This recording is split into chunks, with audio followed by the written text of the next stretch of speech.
Oi, pessoal. Se você está vindo aqui pela primeira vez, meu nome é Celso Gutfarbi e eu, junto com o José, temos uma grande missão de ligar os ensinamentos sagrados aos esotéricos, explicar a fonte de como esses ensinamentos esotéricos e sagrados estão ligados aos religiosos e também aos científicos, os laicos. Então, nossa missão é muito grande e para isso, a gente está fazendo uma série que chama Os Sete Dias da Criação e a Geometria Sagrada. E ela vai ter várias partes, porque o nosso objetivo é que você conheça os ensinamentos esotéricos e sagrados, mas saiba aplicar eles na prática, entenda o fundamento, né? Entenda também o plano da criação de Deus debaixo deles e como a gente pode comandar os nossos destinos.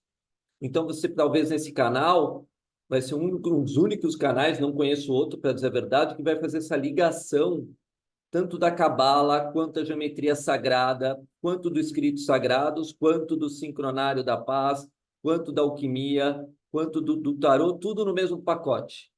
Está duvidando? Quer saber mais? Vem aqui comigo que a gente vai fazer um vídeo exatamente disso, né? Mostrando essa interligação para você. Então, eu comecei, né, a... Vamos lá, pessoal, me dê... Olha lá, tá vendo? Começa a acontecer as coisas, senhores. Pronto. Então, eu comecei com toda uma ideia de levar para as pessoas o conhecimento lá na sua origem, o conhecimento lá na sua primeva tradição. Então, para quem assistiu, né, o primeira parte do que eu estava falando, eu vou fazer uma pequena revisão desse conteúdo. A gente vai revisar um pouco esse conteúdo. Então, tudo começa, né, nos 7 dias da criação, com as primeiras 7 palavras do Gênesis, né, na língua original que é hebraica, né? E dentro dessas 7 palavras que são originais do Gênesis, a gente tem duas questões aí para ser analisadas e que foram faladas no último vídeo, né? Existe a ligação do verbo, da palavra como criação, que a gente vai explorar isso muito mais, mas também de uma geometria que aquilo podia representar. Então, a gente viu que a figura geométrica do hexagrama, com as suas 6 pontas, poderia representar a primeira palavra do Gênesis, que era Bereshit, que tinha 6 letras.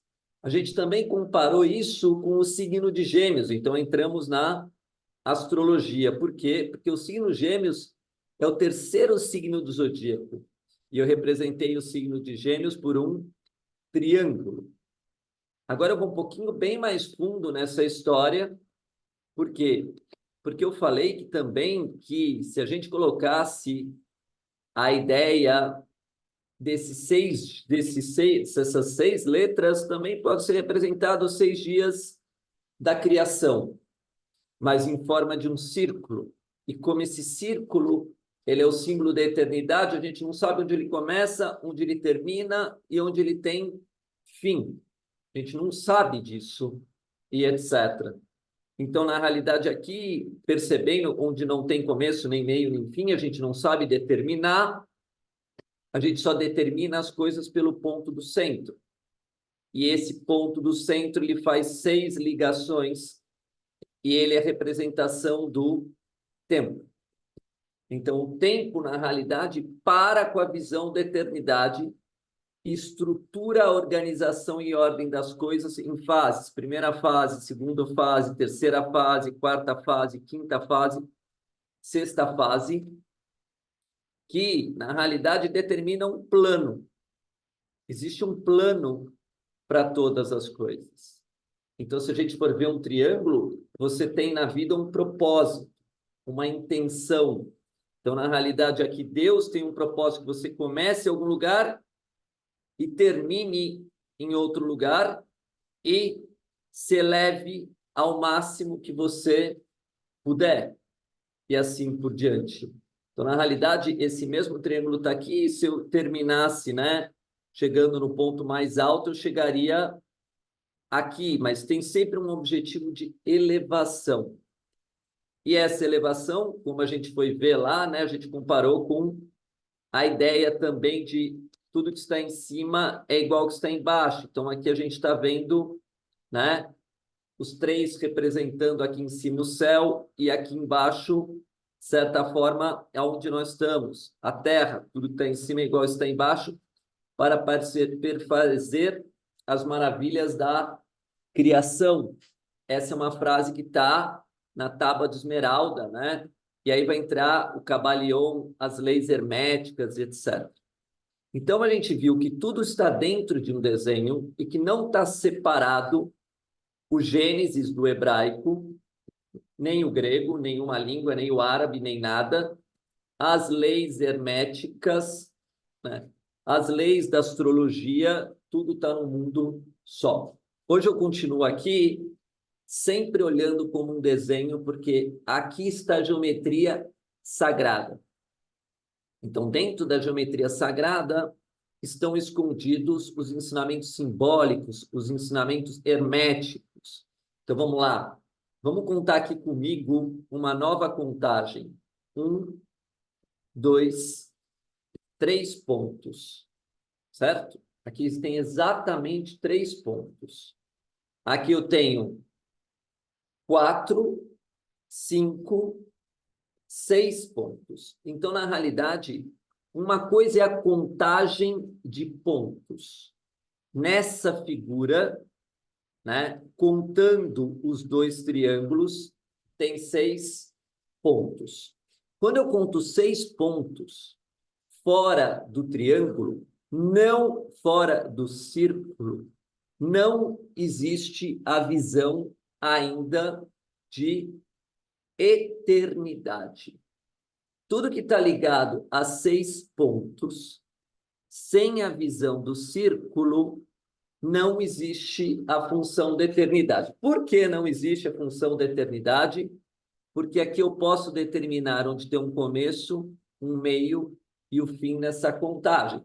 Então, eu posso começar por aqui e terminar aqui. Posso começar por aqui e terminar aqui. Não é aqui. Se eu contar por aqui, aí eu não tenho essa visão. Eu não sei onde estão esses pontos. Então, quando eu coloco o círculo, eu estou falando de ciclos. Eu estou falando de tempo. Então, o círculo é a visão espiritual do mundo de 6 dimensões. Então, aqui é um grande ensinamento hermético. O nosso grande objetivo na vida é sempre evoluir como um círculo. É sempre evoluir através do círculo, que também é o símbolo do zero, do nada, da luz absoluta e assim por diante. Agora a gente vai fazer outra conta aqui, né? Outro mundo aqui. Eu tinha olhado esses 6 pontos aqui, né? Da parte de fora, olhando só aqui. Agora eu quero olhar da parte de dentro. 1, 2, 3, 4, 5, 6. Daqui a gente aprende que o que está em cima é igual ao que está embaixo e o que está dentro, aqui são 6 pontos. Fora, aqui são 6 pontos. Então, existe a beleza de entendermos o que o externo reflete o interno e o interno reflete o externo. Então, na realidade, espírito e matéria, a partir desse momento, são uma coisa só. A matéria é a visão externa e o espírito é a visão interna dessa figura. E se a gente, né, matéria externa, espírito interno. E se a gente parar nesse desenho, continuar olhando para esse desenho, interna, eu vou até inverter, é o espírito. Então, pela visão externa, todas as coisas perecem. Perecem por quê? Porque dentro da visão material não se conta o círculo.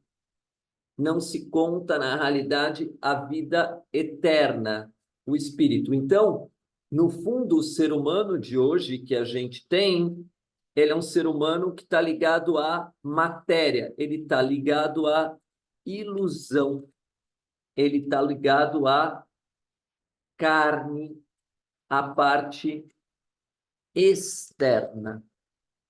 Então, complica um pouco o texto bíblico, porque está escrito Bereshit, em hebraico, com 6 letras. Então, como é que eu vou saber se é um mundo interno ou como eu vou saber se é um mundo externo? No mundo interno, né, você chega ao luz, ao ilimitado, ao infinito.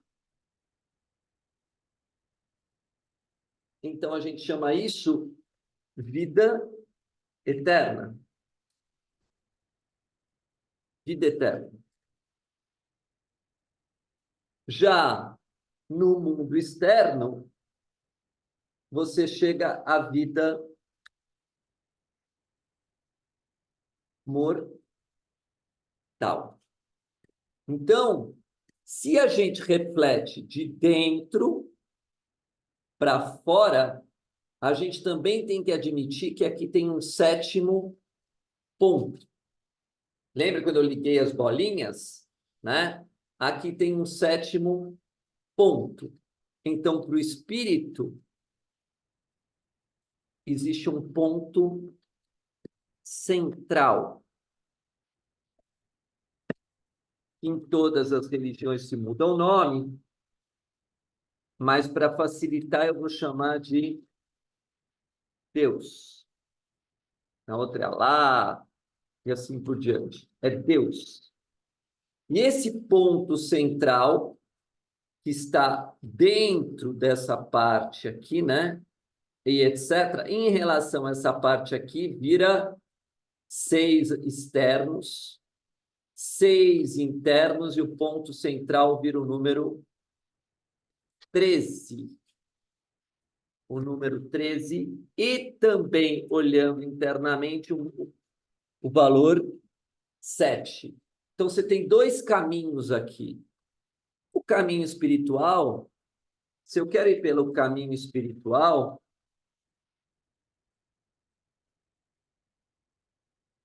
tudo está baseado no 7. Se eu quero entender o caminho material, para entender que a morte existe, para entender que a vida acaba, eu preciso de 13 passos. Então, o caminho espiritual ele é essencial, porque ele já vai direto na fonte rapidamente. É por isso que as pessoas vão se desiludindo da matéria. Você fala, tá, já entendi que Deus que está criando todas as coisas, já senti que é o infinito, eu não vou ficar andando num caminho que depois vai me provar a mesma coisa. Tudo vem de Deus. Então, existe o desapego à matéria através do espírito, a partir da descoberta do 7º nível de consciência. E para aquele que é mais cético, para aquele que é duro de coração, vai demorar mais tempo para chegar na mesma conclusão, né?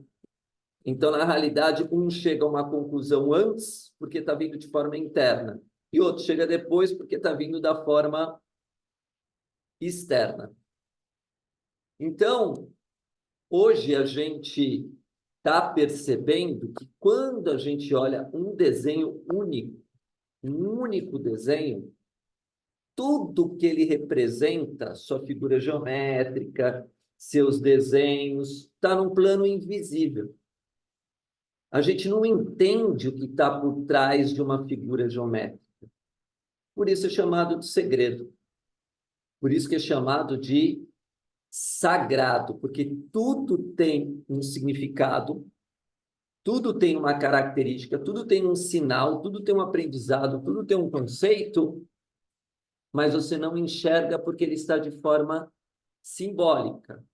Mas se você meditar nessa figura, né, entender que os pontos, as linhas têm significado, o ponto do meio aqui, depois a gente vai conversar bastante sobre ele, e outros assuntos, tudo tem significado. A mesma coisa com as letras das escrituras. Tudo já tinha um propósito definido nos seus valores numéricos, na intenção do pensamento, no que aquilo deve ser feito. Por isso a gente chama isso de conhecimento velado, mistério. E eles estão todos interligados. Gostou desse aprendizado? Vai! Avisa aí para outras pessoas que tem um canal, @Gematria Bíblica, para as pessoas conhecerem. Entra no nosso Instagram também, @Gematria Bíblica. Entra também no meu Instagram, @Celso Goldfarb. E continuaremos esse assunto, terá terceira parte, quarta parte, quinta parte. Se inscreve no nosso canal também, por favor. Dê o seu like. Gratidão, muito obrigado.